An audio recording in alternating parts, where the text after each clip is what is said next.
Die boek van die profeet Nahum. Hierdie kort profetiese boek is 'n versameling van gedigte wat die val van een van Israel se grootste onderdrukkers, die antieke ryk van Assirië en sy hoofstad Ninive aankondig. Die Assiriërs het as een van die wêreld se eerste groot koninkryke verrys en hulle uitbreiding na Israel het gelei na die vernietiging en ballingskap van die noordelike koninkryk en sy stamme. Die Assiriese weermag was gewelddadig en vernietigend op 'n skaal wat die wêreld nog nooit van tevore gesien het nie. Daarom het Israel en hul bure die val van Assirië afgewag, wat uiteindelik plaasgevind het in die jaar 612 voor Christus. Die Babiloniërs het 'n rebellie begin wat Ninive oorgeneem het en die Assiriese ryk tot 'n val gebring het. So hoofstuk 2 beskryf die val van Ninive in kleurvolle digkuns en hoofstuk 3 verken dan die val van die ryk as geheel. Maar hierdie boek gaan nie net te kere teen Israel se vyande nie. Die inleidende hoofstuk wys dat daar baie meer aan die gang is hier. Die boek open met 'n onvolledige gedig wat begin deur die kragtige verskyning van God se roem te beskryf. Dis baie soortgelyk aan hoe die vorige boek Micha begin en hoe die volgende boek Habakuk gaan eindig. En dis God, die almagtige skepper, wat kom om die nasies te konfronteer en sy oordeel oor hulle boosheid te bring.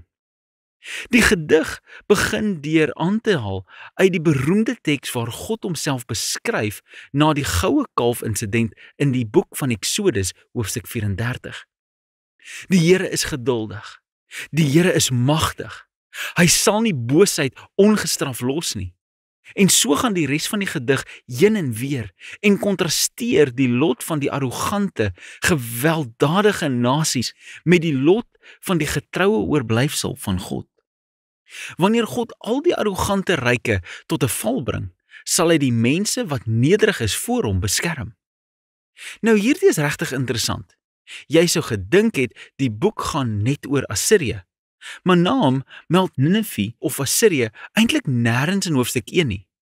Waar die 83 vertaling van vers 8 sê Ninive, is dit eintlik in Hebreëus net die plek. En as hy die val van die slegte ouens beskryf, gebruik hy Jesaja se woorde oor die val van Babylon, wat eers heelwat later in die geskiedenis gebeur.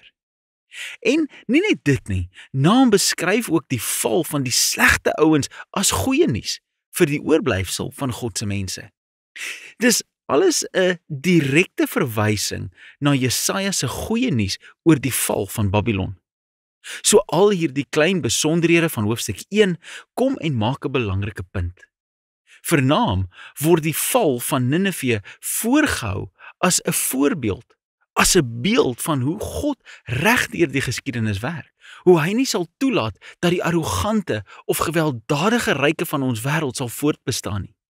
So die boodskap van Nahum is eintlik baie soortgelyk aan die van Daniël. Assirië is deel van 'n lang geskiedenis van gewelddadige ryke.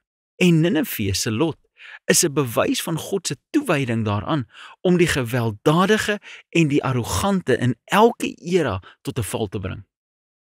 Met hierdie perspektief in die openingshoofstuk keer die boek se fokus dan weer na Assirië. En so beskryf hoofstuk 2 die stryd van Ninive en die verwoesting van die stad in progressiewe fases. So eers sien ons die voorste linies van Babiloniese soldate. En dan lees ons oor die stormaanval van die strydwaans. En dan die chaos op die stadsmure soos die stad binnegeval word. Dan die slagting van Ninive se mense, dan die plundering van die stad. Hoofstuk 3 gaan verder om die resultate van die stad se val vir die ryk as 'n geheel te beskryf. So Nahum begin deur ellende aan te kondig op die stad wie se konings dit gebou het met die bloed van die onskuldiges. Dis die beeld van hoe ongeregtigheid ten diepste in die stelsel ingebou is, wat Assirië so suksesvol gemaak het. Maar hulle geweld het die saad van hulle eie vernietiging gesaai. So Assirië sal val voor Babylon. Die boek eindig met 'n bespotting van die gevalle koning van Assirië. Hy word getref met 'n dodelike wond, en van al die nasies wat hy eers onderdruk het, kom niemand om hom te help nie. Hulle sing eerder en vier sy vernietiging. En dis hoe die boek eindig. Nou, dis 'n swaarmoedige boek, maar dit is belangrik om te sien hoe Naam se boodskap die tragiese en voortdurende siklusse van menslike geweld en onderdrukking in elke era aanspreek. Die menslike geskiedenis is vol van stamme en nasies wat hulself verheerlik en geweld gebruik om te vat wat hulle wil hê, wat lei tot die dood van onskuldiges. En die boek van Naam gebruik Assirië en Babylon as voorbeelde om ons te wys dat God bedroef is en dat hy oor die dood van onskuldiges omgee. En dat sy goedheid en sy geregtigheid hom dwing om die val van die onderdrukkende nasies te orkestreer. En God se oordeel oor boosheid is goeie nuus, tensy jy toevallig Assirië is.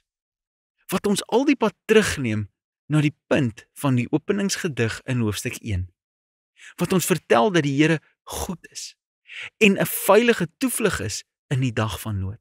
Hy sorg vir die wat by hom skuil. So die klein boekie van Naam nooi elke leser om nederig te wees voor God se geregtigheid en om op hom te vertrou dat hy die onderdrukkers van elke tyd en plek tot 'n val sal bring. En dis waaroor die boek van Naam alles gaan.